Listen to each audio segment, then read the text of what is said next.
with Rose Feld Rosman. I have mispronounced her name in the other reels, so it's a long O. We hear it Rosman. Okay. I want to ask you, Rose, a number of questions regarding this whole long story that you just told us. First of all, let's go way back and tell me about the birth of your daughter and her name, which you never told us. Oh, okay. When she was born, we went to the temple, and she was named Esther.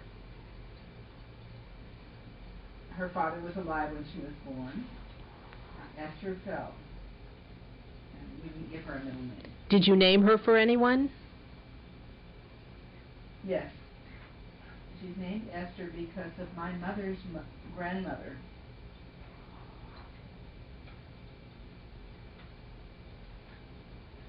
My mother's name was Esther, and so we gave her that name. It's my grandmother, for my grandmother. And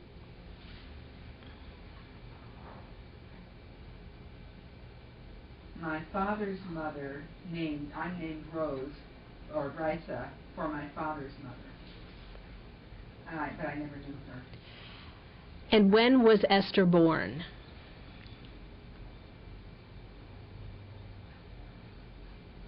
Let's see, 1940 or 1941? What? 40. 1941? 1940. Oh, okay. Shame on me for not remembering. December 22nd, 1940. I didn't want to go in the hospital to give birth. I was having contractions, and people told me I should go to the hospital, and I said no, I didn't want to. When the contractions got really bad, Max went out into the street, and with his shoe broke something that was the fire hydrant. Broke the fire hydrant with his shoe, and that set off the fire alarm, and the police showed up right away. And I was almost giving birth in the car when they took me. They rushed me to the hospital, and she was born already. She was a girl, and Max had wanted a girl, so we were happy. Now, since Esther was... She weighed 6 pounds, 4 ounces. 6 pounds, 4 ounces. How did you manage to go to synagogue and have a baby naming since the Germans were in Paris?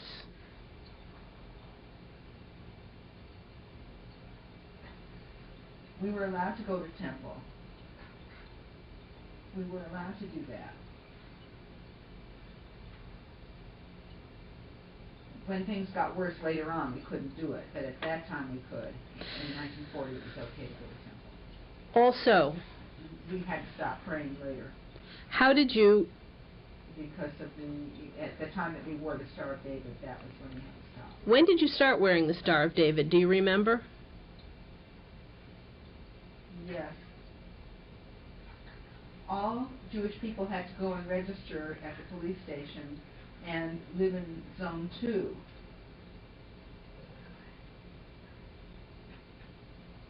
And at certain times of the day, the head of the police, the chief of police, would allow 2,000 men, would draw names out of a pool of 2,000 names like a lottery, and that was when they took out Max's name from this lottery. Had we not registered, they might not have been able to find us. No, but I was asking what year and what month, if you remember, did you start wearing the Star of David? What year? That was a new rule that was instituted. Let's see, I was doing the slave work in 1942. We had to go to the police station, and they issued us the Star of David. and it had to be sewn on very well. And then we had 2 extras to put on other coats if we wanted to change clothing, because we really wanted more than 3 or 4, but we were only given that many. And when things got worse, we ran away after that. Okay, what about the armband? When did you start to wear the armband? I never had to wear the armband, just the Jewish star that I had. Okay, what I never had to wear an armband. What about The French people did not have to wear the Stars of David, the armbands. Only the French Jews, because they were at home, didn't have to wear the armband. What about the fact that you were deaf? And Jewish? It couldn't have been worse. So how come no one picked you up?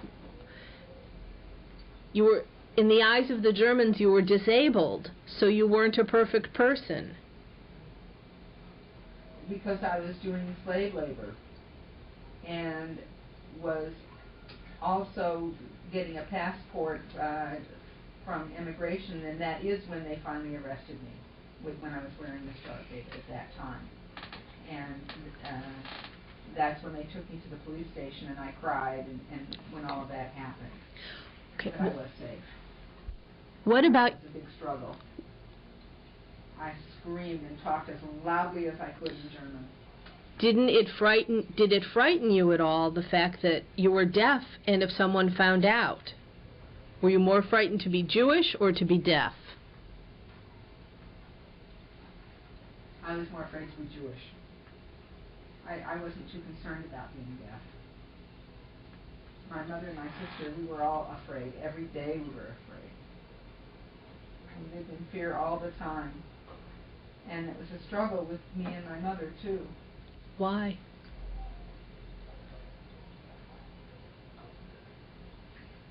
My mother wanted to be free. She wanted to go outside, and we could only stay in our area. We couldn't go out. And Mother worried about me. I wanted to go see my friends at night to play cards. I had to go quite a distance to see my friends.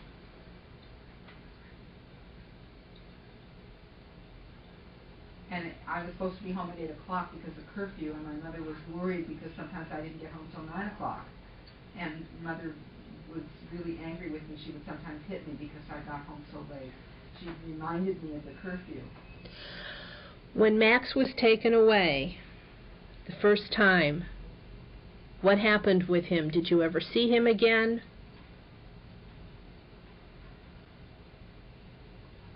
He came back. He was allowed an hour just to come back and get his clothing and his toiletries, a coat and things like that. And he was accompanied by a police person, and then he was taken away to the camp.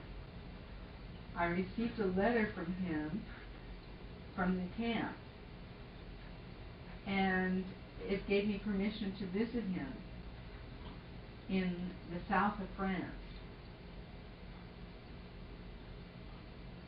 Bernala, the interpreter didn't get the second name. Could you ask her to repeat it, please? It's important.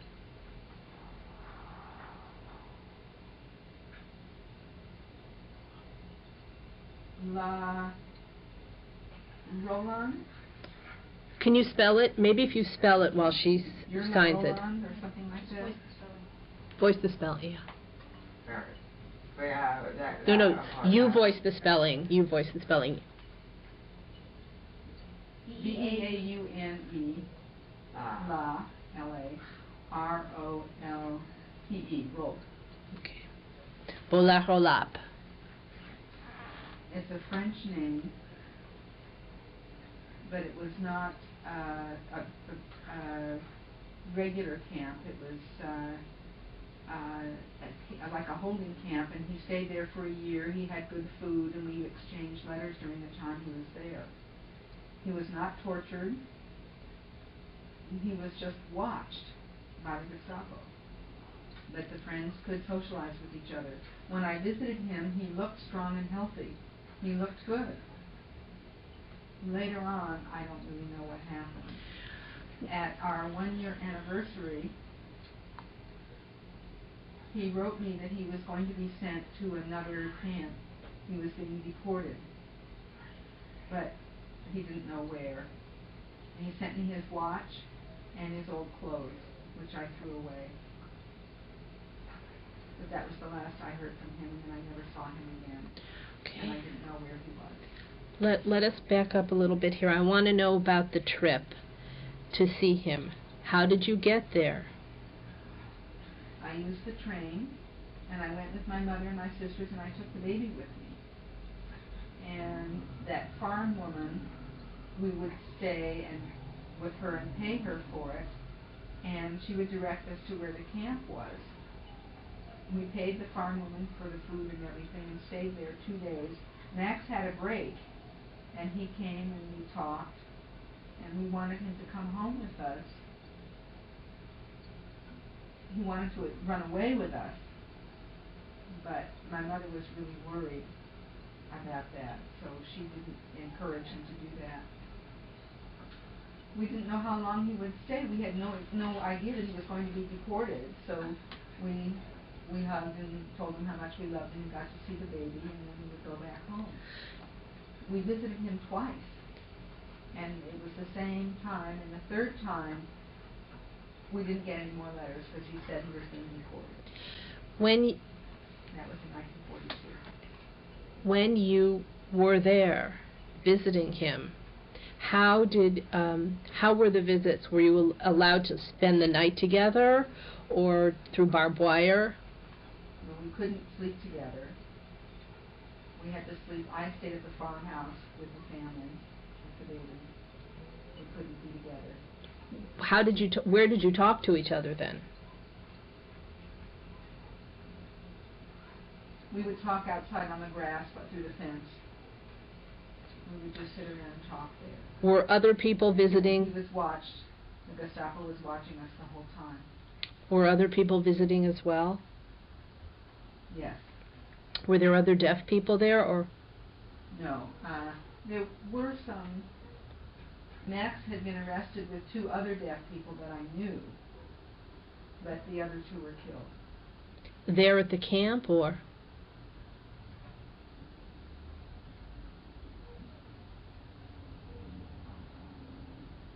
I think that they were together with Max and that the 3 of them perished at the same time. How far outside of Paris was this camp? Well, it was pretty far. It was about a 4-hour train trip. So it was in the southern part of France. And we had to take the train with the police. When you were on the train, what was it like? Who was traveling on the train with you? What other people? There were people going to work. I really don't know. I didn't ask the other people, but I think they were going to work. I think or visiting their family. What I really want to know is, were there soldiers? Did she see Germans? Was it frightening to make this trip? Yes, but we kept cool. I had the baby with me all the time, and I just kept cool even though I was scared. What about when people asked you for your papers? What did you show them? No one asked us. What kind of papers did you have at this time?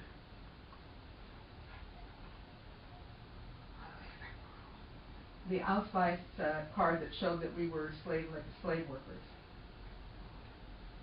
And we didn't have the French papers with us because of that. We were working for Germany. So on the Ausweis, was it your real names?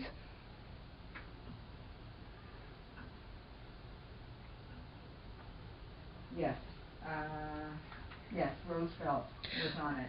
That's that white paper that I have. Right, which we will see later on.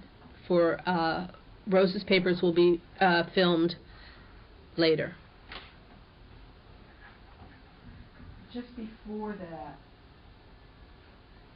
Mother had wanted to get false papers. because my sister and my mother couldn't get into City Hall to get food coupons because they were Jewish, and so they changed their name to a French name, and then we were able to get food coupons and go shopping. I changed my name and used it for a short time. Mother was really afraid all the time, and she didn't want me to do that. But I did it for a while and got food for us. But then we went into hiding, and it was very expensive. So Mother thought it was foolish to even try to do that. What was the name that you used, the false name?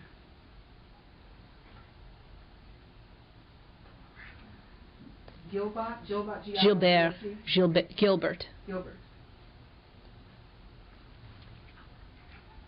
Marcel Gilbert. Did the rest? The French name. Did your mother and sister and baby have the same last names? No, I was the only one that had a false name. Okay. What about your father? You haven't told us about your father. He did not hide with us in the basement. He was still going back and forth to his company, to his factory.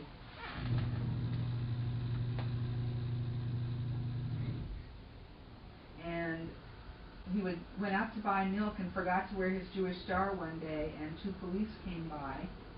The Gestapo noticed him and asked him if he was Jewish, and he answered yes, but he didn't have his star, and they took him, and all the milk bottles were left behind, and he was taken to the camp.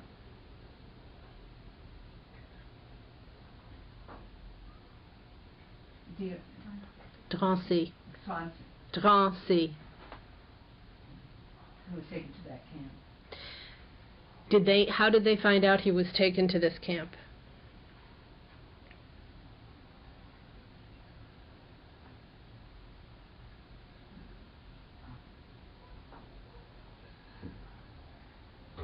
A farmer saw that happen and came and told us that the police had gotten him. Okay, I think I'm confused, because you're saying a farmer, but I thought you were in Paris. So were you outside of Paris? Were you in Paris? This is what's very confusing to me. This was during the summer, and during the summer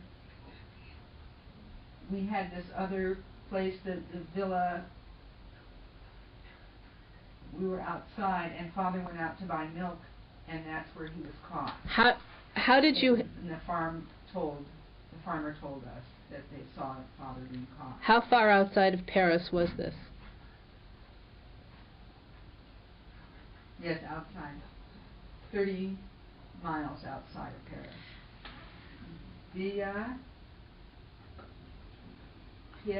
I think you should voice the spelling. Villipinte.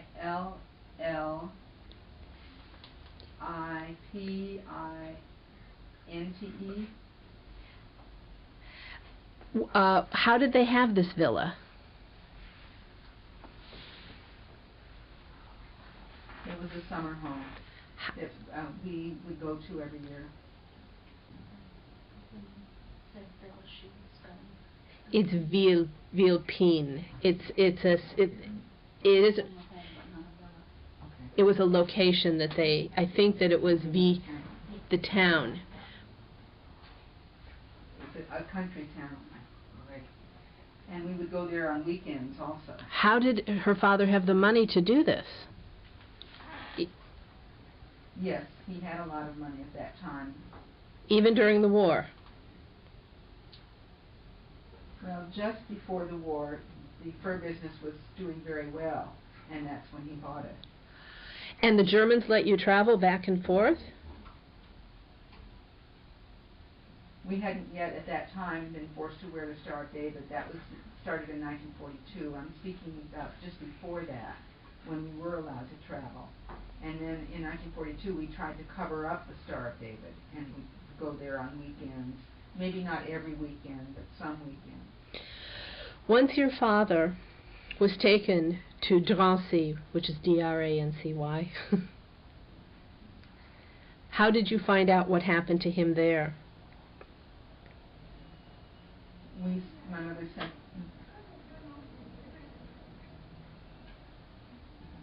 a letter? My mother got a letter that said that he was there. Was that the last communication they had with their... That was the last.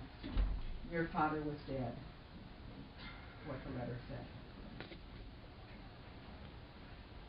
It was just a few months later. They said he was shot, but I don't know. What year was this? 1942. Okay, 1942 was very important in France in the summer of 1942 in July. Where were you in July of 1942? I was in my home in Paris. And we were going to this other town, to the summer home, and we went to work, and the police called us and told us that we had to get out, and that's when we went into hiding. Was that was in July? I think so. Okay, this is important because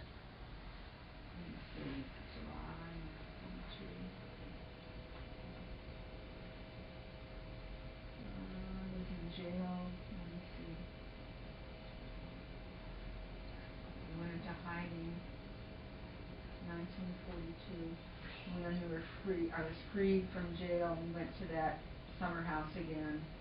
We were allowed to be out, and then things got worse, and that's when we moved into the basement. And when did what month do you remember was your father taken away?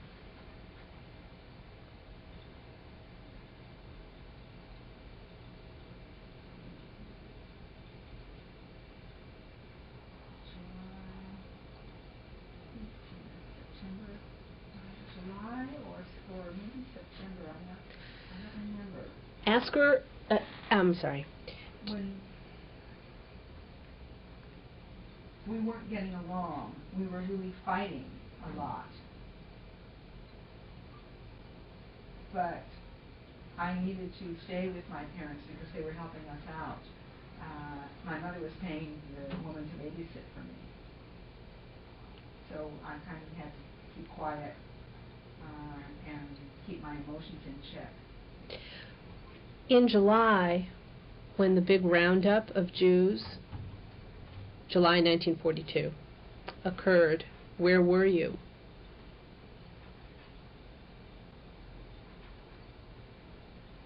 I was in this Villa-Piente, you say the French name of that city, before we escaped. And I worked for the Germans doing labor, slave labor, and that's when the French policeman on the street waved his baton at me and told me that we needed to run away. 1942 or 43, I don't remember when that was. Was it the summertime? Yes, it was summer. So perhaps they were being warned. But was her father already gone? I think he heard that everybody at work, that suddenly there was nobody there at work anymore. A lot of the people had disappeared, and so I think he was right. Was her father gone? Was your father gone by this time? Even though I had the papers to still work. Yes, my father was already gone. Okay, that answers that. What was the full name, if you can tell me, of the woman who took care of Esther?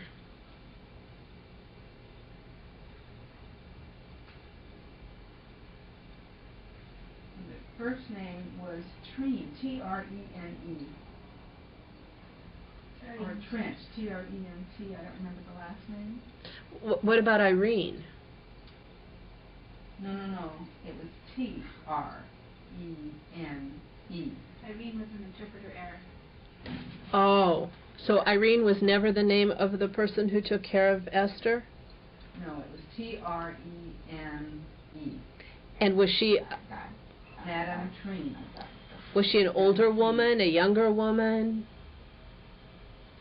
Oh, kind of middle. How did you know her? often, when we were in the country, and if my parents were out, Madame Trine would take care of the baby when we went out. So she was not, was she Jewish or not Jewish? No, she was not Jewish. She was a nurse at one time, and she knew how to take care of babies. How many people in the country knew you were Jewish? Yes. No, how many? They didn't tell anyone. The farm woman didn't want us because she found out we were Jewish, and then that other man didn't want us, and then finally we ended up in a hiding place. Now, this last hiding place, in whose home? Whose home was it? Do you know the name of the people? It was my mother's house. We were in our own house. It was in that summer house. And when was that happened? Well, we were still going back and forth. 1943.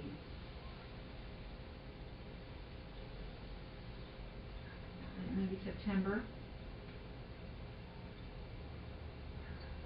We were there in hiding 9 months when the war was over in 1945. Maybe it was later, but we did go back and forth for a while. We vacationed there and went back and forth. I think vacation's not really the right word. 1945, we were liberated. So we were there for 9 months before the liberation. So maybe it was 1944.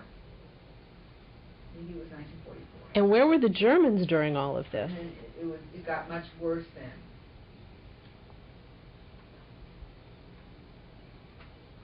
They were at war with Germany was at war with the Americans. No, but I mean right there. They were all over France at that point. So didn't she come into contact with German soldiers and?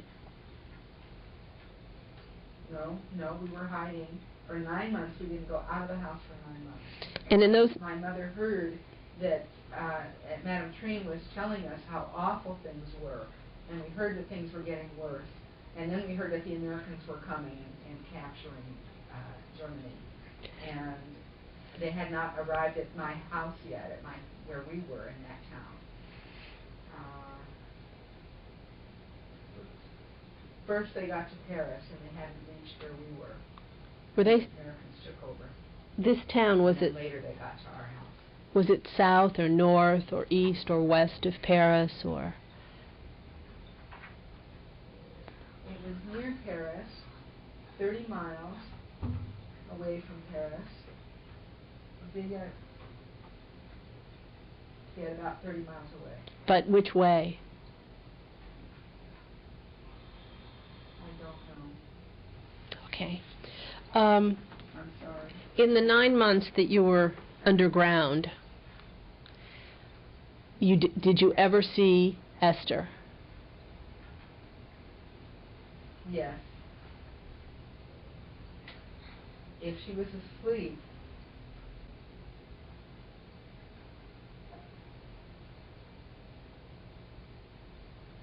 then I was allowed to kiss her foot. But I couldn't take her out of the bed. I had to go to where she was. So she really couldn't see me. She was 3 years old and could talk. But I was allowed to visit her sometimes. It just depended on when she was really sleeping soundly. And we're going to stop here and change the reel.